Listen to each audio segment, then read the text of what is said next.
ಎಲ್ಲರಿಗೂ ನಮಸ್ಕಾರ.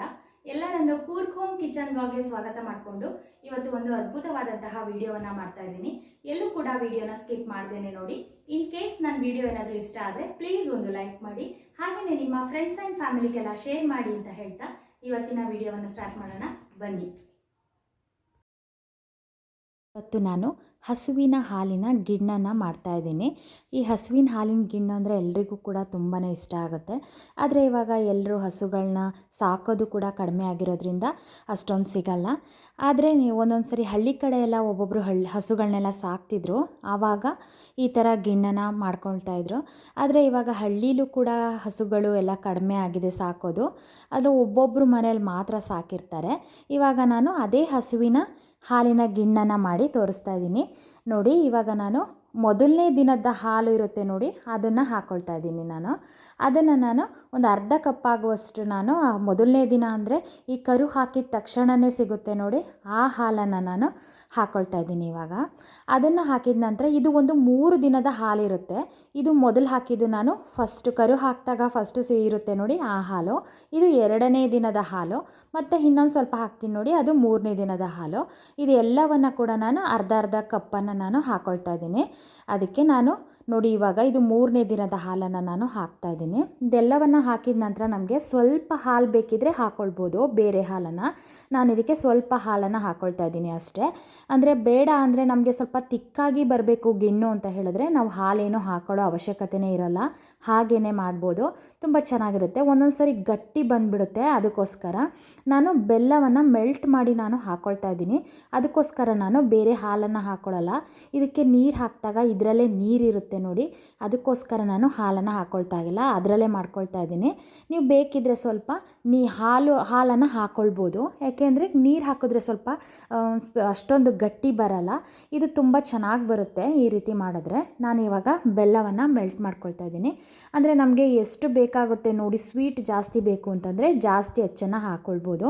ನಾನಿವಾಗ ಒಂದು 5 ಅಚ್ಚು ಬೆಲ್ಲವನ್ನು ನಾನು ತಗೊಳ್ತಾ ಇದ್ದೀನಿ. ಒಂದು ಸಣ್ಣ ಅಚ್ಚು, ಇದು ತುಂಬ ದೊಡ್ಡದಲ್ಲ, ಹಾಗಾಗಿ ಇದನ್ನು ಕರಗಿಸ್ಕೊಳ್ಳೋಕ್ಕೆ ಇಟ್ಕೊಳ್ತಾ ಇದ್ದೀನಿ. ಇದೆಲ್ಲ ಕರಗಿಸ್ಕೊಂಡು ನಾನು ಹಾಕ್ಕೊಳ್ತೀನಲ್ಲ, ಅದಕ್ಕೋಸ್ಕರ ನಾನು ಬೇರೆ ಹಾಲನ್ನು ಹಾಕ್ಕೊಳ್ಳಿಲ್ಲ. ಇಲ್ಲಾಂದರೆ ಹಾಲನ್ನು ಹಾಕಿ ನಾವು ಈ ಬೆಲ್ಲವನ್ನು ಕರೆಸ್ಕೊಂಡು ಹಾಕ್ಕೊಂಡಾಗ ಅದು ಸ್ವಲ್ಪ ಅಷ್ಟೊಂದು ನಮಗೆ ಗಟ್ಟಿಯಾಗಿ ಬರಲ್ಲ, ಕಟ್ ಮಾಡೋದಕ್ಕೆ ಆಗೋಲ್ಲ ಗಿಣ್ಣನ. ಅದಕ್ಕೋಸ್ಕರ ಬೆಂದಾದ ನಂತರ ಇವಾಗ ನಾನು ಇದನ್ನು ಕರಗಿಸ್ಕೊಳ್ತಾ ಇದ್ದೀನಿ. ನಾನು ಈ ಗಿಣ್ಣನ್ನು ಕುಕ್ಕರ್ನಲ್ಲಿ ಮಾಡ್ತಾಯಿದ್ದೀನಿ. ನಾನು ಕುಕ್ಕರ್ನಲ್ಲಿ ಇದೇ ಫಸ್ಟ್ ಟೈಮ್ ಮಾಡ್ತಾ ಇರೋದು, ತುಂಬಾ ಚೆನ್ನಾಗಿ ಬರುತ್ತೆ. ಇದನ್ನು ಒಂದು ಸರಿ ನಮ್ಮ ಅಜ್ಜಿ ಮನೇಲಿ ಹೋದಾಗ ಮಾಡಿದರು ಕುಕ್ಕರ್ನಲ್ಲಿ, ತುಂಬಾ ಚೆನ್ನಾಗಿ ಬಂದಿತ್ತು. ಅದಕ್ಕೋಸ್ಕರ ನಾನು ನೋಡೋಣ ಅಂತ ಹೇಳಿಬಿಟ್ಟು ಇವಾಗ ಟ್ರೈ ಮಾಡ್ತಾಯಿದ್ದೀನಿ ಕುಕ್ಕರ್ನಲ್ಲಿ. ತುಂಬಾ ಚೆನ್ನಾಗಿರುತ್ತೆ ತಿನ್ನೋದಕ್ಕೆ. ಇದು ಒಂಥರ ಕಟ್ ಮಾಡುವಾಗ ಒಂಥರ ಕೇಕ್ ಥರನೇ ಬಂದುಬಿಡುತ್ತೆ, ಅಷ್ಟು ಚೆನ್ನಾಗಾಗುತ್ತೆ ನೋಡಿ. ಬೆಲ್ಲನೂ ಕೂಡ ಕರಗಿದೆ. ಇವಾಗ ನಾನು ಇದನ್ನು ಶೋಧಿಸ್ಕೊಳ್ತಾ ಇದ್ದೀನಿ. ಇದು ಯಾವಾಗಲೂ ಈ ಬಿಸಿ ಬೆಲ್ಲವನ್ನು ನಾವು ಹಾಲಿಗೆ ಹಾಕಬಾರ್ದು, ಆರಿದ ನಂತರನೇ ನಾವು ಹಾಕ್ಕೊಳ್ಬೇಕು, ಶೋಧಿಸ್ಕೊಳ್ಬೇಕು. ಇದು ಆರೋದಕ್ಕೆ ನಾನು ಇಟ್ಕೊಂಡಿದ್ದೆ, ಇವಾಗ ಆರಿದೆ. ಒಂದು ಸ್ಟ್ರೈನರ್ನ ತಗೊಂಡು ನಾನು ಇವಾಗ ಶೋಧಿಸ್ಕೊಳ್ತಾ ಇದ್ದೀನಿ. ಇದು ಕುಕ್ಕರ್ನಲ್ಲಿ ಮಾಡಿದ್ರೆ ಬೇಗನೂ ಕೂಡ ಆಗುತ್ತೆ ಮತ್ತು ತುಂಬ ಚೆನ್ನಾಗೂ ಇರುತ್ತೆ. ಕಟ್ ಮಾಡೋವಾಗೂ ಅಷ್ಟೇ ತುಂಬ ಚೆನ್ನಾಗಿ ಬರುತ್ತೆ. ಇದಕ್ಕೆ ಬೆಲ್ಲದ ಪುಡಿಯನ್ನು ಬೇಕಿದ್ರೂ ಹಾಕ್ಕೊಳ್ಬೋದು. ನನ್ನ ಹತ್ರ ಬೆಲ್ಲದ ಪುಡಿ ಇರಲಿಲ್ಲ, ಅದಕ್ಕೋಸ್ಕರ ನಾನು ಈ ರೀತಿಯಾಗಿ ಬೆಲ್ಲವನ್ನು ಮೆಲ್ಟ್ ಮಾಡಿಕೊಂಡು ಹಾಕ್ಕೊಳ್ತಾ ಇದ್ದೀನಿ. ಹಾಗೆ ಗುದ್ದಿನೂ ಕೂಡ ಹಾಕ್ಕೊಳ್ಬೋದು. ಇವಾಗ ಬೆಲ್ಲದಲ್ಲಿ ಈ ಥರ ಪಾಕ ಮಾಡಿಕೊಂಡ್ರೆ ನಾವು ಅದನ್ನು ಶೋಧಿಸ್ಕೊಳ್ಬೋದು ಅಂತ ಹೇಳಿಬಿಟ್ಟು ನಾನಿವಾಗ ಈ ರೀತಿಯಾಗಿ ಹಾಕ್ಕೊಳ್ತಾ ಇದ್ದೀನಿ. ನೋಡಿ, ಶೋಧಿಸ್ಕೊಂಡಾಗ ಇಷ್ಟೆಲ್ಲ ಇದು ಕಸ ಏನಾದರೂ ಇದ್ದರೆ ಹೋಗುತ್ತೆ ಅಂತ ಹೇಳಿಬಿಟ್ಟು ನಾನು ಶೋಧಿಸ್ಕೊಂಡೆ. ನೋಡಿ, ಬೆಲ್ಲ ಎಲ್ಲ ಆರಿದ ನಂತರ ಇದು ಚೆನ್ನಾಗಿ ತಿರುಗಿಸ್ಬೇಕು. ಇವಾಗ ಹಾಕಿಬಿಟ್ಟು ನೋಡಿ, ಹಾಲು ಹಾಕಿದರೆ ತುಂಬ ತೆಳುವಾಗಿಬಿಡುತ್ತೆ. ಅದಕ್ಕೋಸ್ಕರ ನಾನು ಈ ಬೆಲ್ಲವನ್ನು ಪಾಕ ಮಾಡಿದ್ನಲ್ಲ, ಅದರಲ್ಲೇ ನೀರಿರುತ್ತಲ್ಲ, ಅದಕ್ಕೋಸ್ಕರ ನಾನು ಹಾಲನ್ನು ಹಾಕ್ಕೊಂಡಿರಲಿಲ್ಲ. ಅಂದರೆ ನಾನು ಇದರಲ್ಲಿ 3 ದಿನದ ಹಾಲನ್ನು ನಾನು ಹಾಕ್ಕೊಳ್ತಾ ಇದ್ದೀನಿ. ಈ ಗಿಣ್ಣು ಹಾಲು ಅಲ್ಲದೆ 2 ದಿನದ ಹಾಲು ಬೇರೆ ಇದೆ, ಹಾಗಾಗಿ ಇದಕ್ಕೆ ಸರಿಯಾಗುತ್ತೆ. ನಾನು ಇದಕ್ಕೆ 1 ಟೇಬಲ್ ಸ್ಪೂನ್ ಆಗುವಷ್ಟು ಏಲಕ್ಕಿ ಪುಡಿಯನ್ನು ಹಾಕ್ಕೊಳ್ತಾ ಇದ್ದೀನಿ.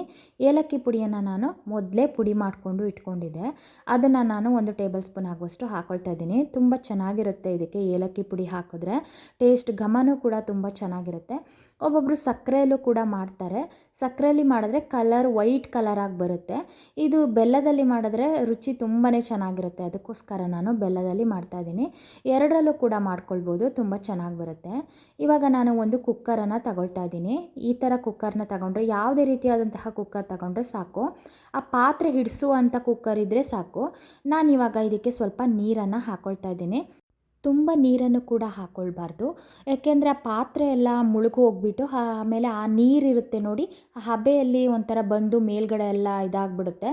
ಅದಕ್ಕೋಸ್ಕರ ನೀರು ಒಂದು ಸ್ವಲ್ಪ ಕಡಿಮೆನೇ ಇರಬೇಕು. ನಾವು ಪಾತ್ರೆ ಇಡ್ತೀವಲ್ಲ ಅಷ್ಟೇ ಕಡಿಮೆನೇ ಇರಬೇಕು. ಅಂದರೆ ಇದೇನು ಒಂದು 15 ಮಿನಿಟ್ಸಲ್ಲೇ ಆಗಿ ಹೋಗೋದ್ರಿಂದ, ಬೇಯೋದ್ರಿಂದ ಇದು ಬೇಗನೆ ಆಗಿಬಿಡುತ್ತೆ. ಸ್ವಲ್ಪ ನೀರಿದ್ರೂ ಕೂಡ ಸಾಕಾಗುತ್ತೆ. ಇವಾಗ ನಾನು ಕುಕ್ಕರ್ನ ಸ್ಟವ್ ಮೇಲೆ ಇಟ್ಕೊಳ್ತಾ ಇದ್ದೀನಿ. ಈ ನೀರು ಸ್ವಲ್ಪ ಬಿಸಿ ಆಗಬೇಕು. ಈ ನೀರು ಬಿಸಿ ಆದಮೇಲೆ ನಾವು ಇಟ್ಕೊಳ್ಬೇಕಾಗುತ್ತೆ ಪಾತ್ರೆನ. ಹಾಗೇ ಇಟ್ಟರೆ ಸ್ವಲ್ಪ ಟೈಮ್ ತಗೊಳುತ್ತೆ, ಅದಕ್ಕೋಸ್ಕರ ಅಷ್ಟೇ, ಇನ್ನೇನೂ ಇಲ್ಲ. ನೋಡಿ ಈಗ ನೀರು ಬಿಸಿಯಾಗಿದೆ. ಇವಾಗ ನಾನು ಪಾತ್ರೆಗೆ ಹಾಕ್ಕೊಂಡಿದ್ನಲ್ಲ ಆ ಪಾತ್ರೆನ ನಾನು ಇದರೊಳಗಡೆ ಇಟ್ಕೊಳ್ತೀನಿ. ಇವಾಗ ಒಂದು ಸಲ ನೀರು ಬಿಸಿಯಾಗಿದೆಯಾ ಅಂತ ಚೆಕ್ ಮಾಡೋಣ. ಬಿಸಿ ಆಗಿದೆ. ಇವಾಗ ನಾವು ಒಂದು ಸರಿ ಚೆನ್ನಾಗಿ ಮಿಕ್ಸ್ ಮಾಡ್ಕೊಳ್ಬೇಕು ಇದನ್ನು. ಈ ಗಿಣ್ಣು ಹಾಲಿದೆ ನೋಡಿ, ಅದನ್ನು ನೀಟಾಗಿ ಈ ರೀತಿಯಾಗಿ ಮಿಕ್ಸ್ ಮಾಡಿಕೊಂಡು ಆ ನಂತರ ನಾವು ಇವಾಗ ಇಟ್ಕೊಳ್ಬೇಕಾಗುತ್ತೆ. ನಾವು ಇವಾಗ ಬಿಸಿ ಬೆಲ್ಲದ ಪಾಕ ಮಾಡ್ಕೊಂಡ್ವಿ ನೋಡಿ, ಅದನ್ನು ಹಾಗೇ ಬಿಸಿಯಾಗಿ ನಾವು ಹಾಕಬಾರ್ದು. ಯಾಕೆಂದರೆ ಒಡೆದೋಗ್ಬಿಡುತ್ತೆ ಈ ಹಾಲೆಲ್ಲ ಗಿಣ್ಣು ಮಾಡುವಾಗ. ಅದಕ್ಕೋಸ್ಕರ ನಾವು ಪಾಕ ಎಲ್ಲ ಆರಿದ ನಂತರನೇ ನಾವು ಹಾಲಲ್ಲಿ ಶೋಧಿಸ್ಕೊಳ್ಬೇಕು. ಇವಾಗ ನಾನು ಇದಕ್ಕೆ ಒಂದು ಮುಚ್ಚಳವನ್ನು ಮುಚ್ಕೊಳ್ತಾ ಇದ್ದೀನಿ. ಅಂದರೆ ಎಲ್ಲ ಹಬೆ ಎಲ್ಲ ಬಂದುಬಿಟ್ಟು ಅದಕ್ಕೆಲ್ಲ ತೊಟ್ಟಿಕ್ಕೋ ಚಾನ್ಸಸ್ ಇರುತ್ತೆ. ಆವಾಗ ಅಷ್ಟೊಂದು ಚೆನ್ನಾಗಾಗಲ್ಲ, ನೀರು ಥರ ಆಗಿಬಿಡುತ್ತೆ ಗಿಣ್ಣು. ಅದಕ್ಕೋಸ್ಕರ ನಾನು ಈ ರೀತಿಯಾಗಿ ಇಟ್ಕೊಳ್ತಾ ಇದ್ದೀನಿ. ಇವಾಗ ನೋಡಿ ಈ ಥರ ಇಟ್ಕೊಂಡು ನಾನು ಹೆಚ್ಚು ನೀರು ಕೂಡ ಹಾಕ್ಕೊಂಡಿಲ್ಲ ನೋಡಿ, ಸ್ವಲ್ಪನೇ ಹಾಕ್ಕೊಂಡಿದ್ದೀನಿ. ಇದು ಬೇಗನೆ ಕೂಡ ಆಗಿಬಿಡುತ್ತೆ. ಒಂದು ವಿಷಲ್ ಬಂದರೆ ಸಾಕಾಗುತ್ತೆ. ಇದನ್ನು ವೆಯ್ಟ್ ಹಾಕಿನೇ ನಾವು ಬೇಯಿಸಬೇಕು. ತುಂಬಾ ಚೆನ್ನಾಗಾಗುತ್ತೆ ಇದು. ಒಂಥರ ಒಂದೊಂದು ಸರಿ ನಾವು ಈ ಪಾತ್ರೆಯಲ್ಲೆಲ್ಲ ಇಟ್ಟಿರ್ತೀವಿ ನೋಡಿ, ಇಡ್ಲಿ ಪಾತ್ರೆಯಲ್ಲಿ ಇಟ್ಟಾಗೆಲ್ಲ ಸ್ವಲ್ಪ ಗಟ್ಟಿ ಆಗಿಬಿಡುತ್ತೆ ಜಾಸ್ತಿ ಎಲ್ಲ ಬೇಯಿಸ್ಕೊಂಡಾಗ. ಇದು ಹಾಗಾಗಲ್ಲ. ಇದು ಒಂದು ವಿಷಲ್ ಬಂದ ತಕ್ಷಣ ನಾವು ಆಫ್ ಮಾಡಿ ಇಟ್ಬಿಟ್ರೆ ತುಂಬಾ ಚೆನ್ನಾಗಾಗುತ್ತೆ. ಅದು ಕೂಲ್ ಆಗೋವರೆಗೂ ನಾವು ಕುಕ್ಕರ್ನಲ್ಲೇ ಬಿಡಬೇಕು. ಅದನ್ನು ಓಪನ್ ಮಾಡೋಕ್ಕೆ ಹೋಗಬಾರ್ದು. ಓಪನ್ ಮಾಡಿದ್ರೆ ಅಷ್ಟೊಂದು ಬೆಂದಿರಲ್ಲ ಅಂತ ಅನಿಸುತ್ತೆ. ಅದಕ್ಕೋಸ್ಕರ ನಾವು ಅದು ಕೂಲ್ ಆಗೋವರೆಗೂ ಬಿಟ್ಬಿಟ್ಟು ಆ ನಂತರ ನಾವು ಓಪನ್ ಮಾಡಬೇಕು. ಒಂದು ವಿಷಲ್ ಬಂದಾದ ನಂತರ ನಾವು ಇದನ್ನು ಓಪನ್ ಮಾಡ್ಕೊಳ್ಳೋಣ. ಅದು ಆ ತಣ್ಣಗಾದ ನಂತರನೇ ನಾವು ಓಪನ್ ಮಾಡಬೇಕು, ಇಲ್ಲಾಂದರೆ ಅದು ಒಂಥರ ಚೆನ್ನಾಗಿ ಬರೋಲ್ಲ, ಮೆತ್ತಗಾಗ್ಬಿಟ್ಟಿರುತ್ತೆ. ಅದಕ್ಕೋಸ್ಕರ ಇವಾಗ ಒಂದು ವಿಷಲ್ ಬಂದು ತಣ್ಣಗಾಗಿದೆ. ಇದನ್ನು ನಾನು ಓಪನ್ ಮಾಡ್ತಾಯಿದ್ದೀನಿ. ಎಷ್ಟು ಚೆನ್ನಾಗಿರುತ್ತೆ ಅಂತ ಹೇಳಿಬಿಟ್ಟು ಒಂಥರ ಕೇಕ್ ಥರ ಬಂದಿರುತ್ತೆ. ಈ ಕಡ್ಬಿನ ಪಾತ್ರೆಯಲ್ಲಿ ಮಾಡುವಾಗನೂ ಕೂಡ ಅಷ್ಟೇ ಚೆನ್ನಾಗಿರುತ್ತೆ. ಅದರಲ್ಲೂ ನಾನು ಈ ರೀತಿ ಕುಕ್ಕರ್ನಲ್ಲಿ ಮಾಡಿದ್ರೆ ತುಂಬಾ ಚೆನ್ನಾಗಿ ಬರುತ್ತೆ. ನೋಡಿ ಈ ರೀತಿಯಾಗಿ ಬಂದಿದೆ. ಇದನ್ನು ನಾನು ತಣ್ಣಗಾದ ನಂತರನೇ ಗಿಣ್ಣು ತಿನ್ನೋದಕ್ಕೆ ಚೆನ್ನಾಗಿರುತ್ತೆ.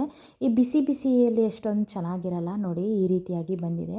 ಒಂದು ಸ್ವಲ್ಪನೂ ಅಂಟ್ಕೊಳ್ತಾ ಇಲ್ಲ. ನಾವು ಇವಾಗ ಮುಟ್ಟಿದಾಗ ನಮಗೆ ಒಂದು ಸರಿ ಚೆಕ್ ಮಾಡಿ ನೋಡುವಾಗ ಈ ಚಾಕುಗೆ ಏನಾದರೂ ಅಂಟ್ಕೊಂಡ್ರೆ ಇದು ಬೆಂದಿಲ್ಲ ಅಂತ ಹೇಳಿಬಿಟ್ಟು ನೋಡಿ, ಇದು ಸ್ವಲ್ಪನೂ ಅಂಟ್ಕೊಂಡಿಲ್ಲ, ಚೆನ್ನಾಗಿ ಬೆಂದಿದೆ. ಇವಾಗ ಇದು ಸ್ವಲ್ಪ ತಣ್ಣಗಾದ ನಂತರ ನಾವು ಕಟ್ ಮಾಡ್ಕೊಳ್ಬೇಕು. ಈ ಬಿಸಿ ಬಿಸಿ ತಿನ್ನೋದಕ್ಕೆ ಅಷ್ಟೊಂದು ಚೆನ್ನಾಗಿರಲ್ಲ. ಅದಕ್ಕೋಸ್ಕರ ನಾವು ಏನಾದರೂ ನಾವು ಗಿಣ್ಣನ್ನ ಮಾಡಬೇಕಾದ್ರೆ ರಾತ್ರಿ ಮಾಡಿಟ್ಬಿಟ್ರೆ ಬೆಳಗ್ಗೆ ಆಮೇಲೆ ನಾವು ಅದನ್ನ ತಿನ್ನಬೇಕು. ಇಲ್ಲಾಂದರೆ ಸಡನ್ ಇಲ್ಲಿ ತಿನ್ನಬಾರ್ದು. ಆರಿದ ನಂತರನೇ ತಿಂದರೆ ಚೆನ್ನಾಗಿರುತ್ತೆ. ಬಿಸಿ ಬಿಸಿ ಅಷ್ಟೊಂದಿಲ್ಲ. ನನಗಂತೂ ಬಿಸಿ ತಿನ್ನೋದಕ್ಕೆ ಅಷ್ಟೊಂದು ಇಷ್ಟ ಆಗಲ್ಲ. ನಿಮಗೆಲ್ಲ ಹೇಗೆ ಅನಿಸುತ್ತೆ ಅಂತ ಹೇಳಿಬಿಟ್ಟು ಕಮೆಂಟ್ ಮಾಡಿ ತಿಳಿಸಿ. ನೋಡಿ ಇವಾಗ ಕಟ್ ಮಾಡ್ಕೊಳ್ತಾ ಇದ್ದೀನಿ. ಈ ಕಟ್ ಮಾಡಿಕೊಂಡ್ರೂ ಕೂಡ ಇದು ತಣ್ಣಗಾಗಿದೆ. ಇವಾಗ ಕಟ್ ಮಾಡ್ಕೊಂಡೋದ್ರೂ ಕೂಡ ನಾವು ಇವಾಗ ಎಷ್ಟು ಕಟ್ ಮಾಡಿದ್ದೀನಿ ಅಷ್ಟನ್ನೇ ತೆಗಿಬೋದು. ಅಷ್ಟು ಚೆನ್ನಾಗಿರುತ್ತೆ. ನಾನು ತೋರಿಸೋದಕ್ಕೆ ಅಂತ ಹೇಳಿಬಿಟ್ಟು ನಾನು ಈ ರೀತಿ ಇದು ಮಾಡಿದ್ದು. ಅಷ್ಟು ಬಂದಿರುತ್ತೆ. ನೋಡಿ ಇದು ನಾವು ಹೇಗೆ ಕಟ್ ಮಾಡ್ಕೊಂಡಿದ್ದೀವೋ ಹಾಗೇ ತೆಗಿಬೋದು. ಅಷ್ಟು ಚೆನ್ನಾಗಿದೆ.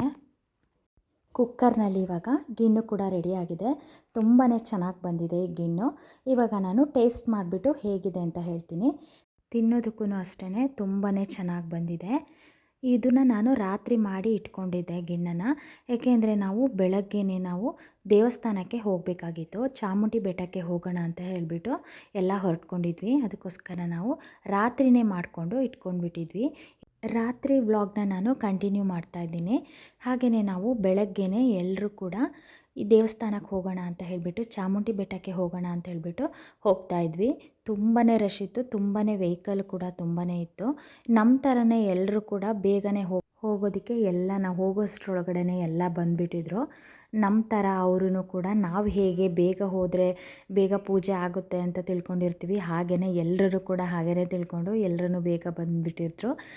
ಎಷ್ಟೇ ರಶ್ ಇದ್ದರೂ ಪರವಾಗಿಲ್ಲ, ನಾವು ಹೋಗಲೇಬೇಕು ಅಂತ ಹೇಳಿಬಿಟ್ಟು ನಾವು ಕೂಡ ಹೋದ್ವಿ. ಅಲ್ಲಿ ತುಂಬಾ ಜನ, ಅಂದರೆ ತುಂಬ ವೆಹಿಕಲ್ಗಳೆಲ್ಲ ತುಂಬ ಕಿಲೋಮೀಟರ್ ಹಿಂದೆಯೇ ನಿಂತ್ಕೊಂಡು ಬಿಟ್ಟಿದ್ದು. ನಾವು ಚಾಮುಂಡಿ ಬೆಟ್ಟಕ್ಕೆ ಎಷ್ಟು ಸರಿ ಹೋದ್ರೂ ಕೂಡ ಬೇಜಾರಾಗಲ್ಲ. ಯಾಕೆಂದರೆ ಅಲ್ಲಿ ಹೋಗೋ ರೋಡೇ ಆ ಥರ ತುಂಬ ಚೆನ್ನಾಗಿರುತ್ತೆ. ನೋಡಿ ಈ ಥರ ಎಲ್ಲ ಇರುತ್ತೆ. ಬೆಳಗ್ಗೆ ಹೋದರೆ ಅಂತೂ ತುಂಬಾ ಖುಷಿಯಾಗುತ್ತೆ ಇಲ್ಲಿ ಹೋದರೆ, ಅಷ್ಟು ಚೆನ್ನಾಗಿತ್ತು. ಅದರಲ್ಲೂ ಈ ವೆಹಿಕಲ್ಗಳೆಲ್ಲ ಹೋಗೋದಾಗಲಿ ಎಲ್ಲ ಕೂಡ ಅಷ್ಟೇ ತುಂಬ ಚೆನ್ನಾಗಿತ್ತು. ಈ ರೋಡಲ್ಲಿ ಹೋಗೋಕ್ಕೆಲ್ಲ ಒಂಥರ ನಿಜವಾಗ್ಲೂ ಒಂಥರ ಖುಷಿ ಅನಿಸುತ್ತೆ.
ಇವಾಗ ನಾವು ಈ ಅಂಗಡಿ ಎಲ್ಲ ಇದೆ ನೋಡಿ, ಶಾಪ್ಗಳೆಲ್ಲ ಇದೆ ನೋಡಿ, ಅಲ್ಲಿ ಬರ್ತಾಯಿದ್ದೀವಿ. ಅಲ್ಲಿ ಎಲ್ಲ ನಡ್ಕೊಂಡು ಹೋಗೋಷ್ಟರೊಳಗೆ ನಾವು ಅಂದ್ಕೊಂಡಿದ್ವಿ ನಾವೇ ಬೇಗ ಬಂದಿರೋದು ಅಂತ ಹೇಳಿಬಿಟ್ಟು. ಅಷ್ಟರೊಳಗಡೆ ಎಲ್ಲರೂ ಬಂದು ಆಗಲೇ ಲೈನಲ್ಲಿ ನಿಂತ್ಕೊಂಡಿದ್ರು ಈ ಹಣ್ಣುಕಾಯಿ ಎಲ್ಲ ಮಾಡಿಸ್ಕೊಳ್ಳೋದಕ್ಕೆ ಅಂತ ಹೇಳಿಬಿಟ್ಟು. ನಾವು ಕೂಡ ಒಂದು ಬಾಗಿನ ಸೀರೆಯನ್ನು ಕೊಡಬೇಕು ಅಂತ ನಾನು ಹರಿಸ್ಕೊಂಡಿದ್ದೆ. ಆದರೆ ಜನ ಎಲ್ಲ ತುಂಬ ಇರೋದು ನೋಡಿ ಇನ್ನೊಂದು ದಿನ ಕೊಡೋಣ ಅಂತ ಹೇಳಿಬಿಟ್ಟು ಹಾಗೆಯೇ ಹಣ್ಣುಕಾಯಿ ಮಾಡಿಸ್ಕೊಳ್ಳೋಣ ಅಂತ ಹೇಳಿಬಿಟ್ಟು ಹಣ್ಣುಕಾಯಿ ಮಾಡಿಸ್ಕೊಂಡು ಹೊರಟು ಹೋದ್ವಿ ನಾವಿವಾಗ. ಎಲ್ಲ ಪೂಜೆ ಎಲ್ಲ ಮುಗಿಯೋಷ್ಟರೊಳಗಡೆ ತುಂಬಾ ಲೇಟಾಗಿ ಹೋಗ್ಬಿಟ್ಟಿತ್ತು. ಆದ್ರೂ ಕೂಡ ನಾವು ಎಲ್ಲ ಪೂಜೆ ಎಲ್ಲ ಮುಗಿಸ್ಕೊಂಡು ಆ ನಂತರನೇ ನಾವು ಹೊರಟ್ವಿ.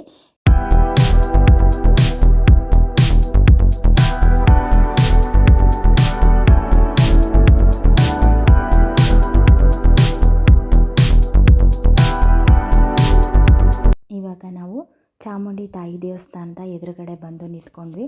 ಎಲ್ಲಿ ನೋಡಿದ್ರು ಫುಲ್ ಜನನೇ ಕಾಣಿಸ್ತಾಯಿದ್ರು, ಅಷ್ಟು ತುಂಬಾ ರಶ್ ಆಗಿಬಿಟ್ಟಿತ್ತು. ಆದ್ರೂ ಕೂಡ ನಾವು ಹೋಗಿ ಎಲ್ಲ ಹಣ್ಣು ಕಾಯೆಲ್ಲ ಮಾಡಿಸ್ಕೊಂಡು ಒಳಗಡೆ ಹೋಗಿ ದರ್ಶನ ಮಾಡಿಕೊಂಡು ಹೊರಗಡೆ ಬಂದ್ವಿ.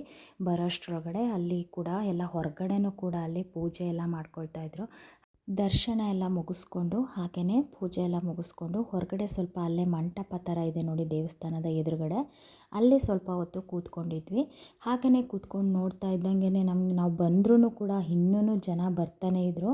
ಅಷ್ಟು ರಶ್ ಇತ್ತು ಅವತ್ತು, ತುಂಬಾ ರಶ್ ಇದ್ರೂ ಕೂಡ ಇದು ಪೂಜೆ ಎಲ್ಲ ಮುಗಿಸ್ಕೊಂಡು ನಾವು ಇವಾಗ ಅಲ್ಲಿಂದ ಹೊರಟ್ವಿ. ಇವತ್ತಿನ ವಿಡಿಯೋ ಇದಾಗಿತ್ತು. ಎಲ್ರಿಗೂ ನನ್ನ ವಿಡಿಯೋ ಇಷ್ಟ ಆದರೆ ಪ್ಲೀಸ್ ಸಬ್ಸ್ಕ್ರೈಬ್ ಮಾಡಿ, ಲೈಕ್ ಮಾಡಿ ಮತ್ತು ಶೇರ್ ಮಾಡಿ. ಮುಂದಿನ ವಿಡಿಯೋದಲ್ಲಿ ಮತ್ತೆ ಸಿಗೋಣ. Thank you.